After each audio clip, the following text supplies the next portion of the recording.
বান্দরবানের দুর্গম পাহাড়ে আস্তানা গাড়া জঙ্গিদের নিজেদের মধ্যেও রয়েছে বিরোধ। সম্প্রতি এই বিরোধের এক পর্যায়ে একটি অংশ তাদের দলনেতাকে হত্যা করে।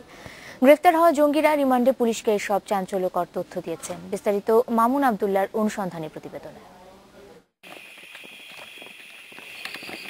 চাঁপাইনবাবগঞ্জের সালমান ওরফে তালাহা ছিলেন দলনেতা। তার সাথে দিনাজপুরের রফিক, শারীরিক প্রশিক্ষক কামাল, অস্ত্রের কারিগর প্রকৌশলী শাহ আলী, সালমানের ভাইরা মাসুদ, আলীকদমের পাহাড় ইজারা নেওয়া বেলাল মিলে দুর্গম পাহাড়ে জঙ্গি আস্তানা গড়েন। কিন্তু ৩ মাসের মাথায় তাদের মধ্যে দেখা দেয় বিরোধ।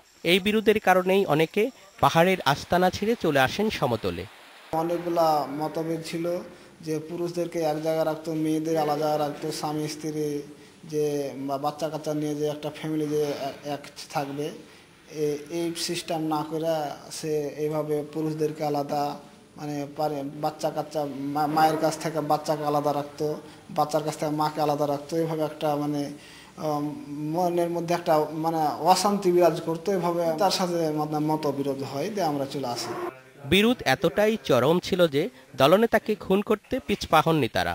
এই গ্রুপের যে নেতৃত্ব ছিল সালমান ওরফে তালহা, সে এই বছরের এপ্রিল মাসের শেষের দিকে তার নিজ এলাকা চাঁপাইনবাবগঞ্জের নাচলে সেখানে সে খুন হয়।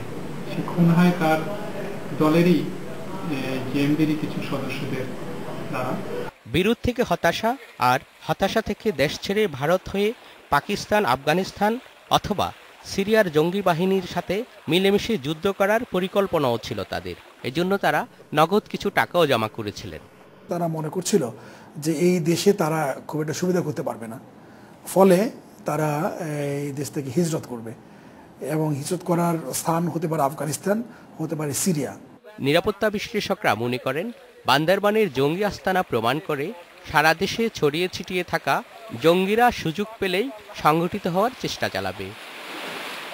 Mamun Abdullah, independent news, Chittagong.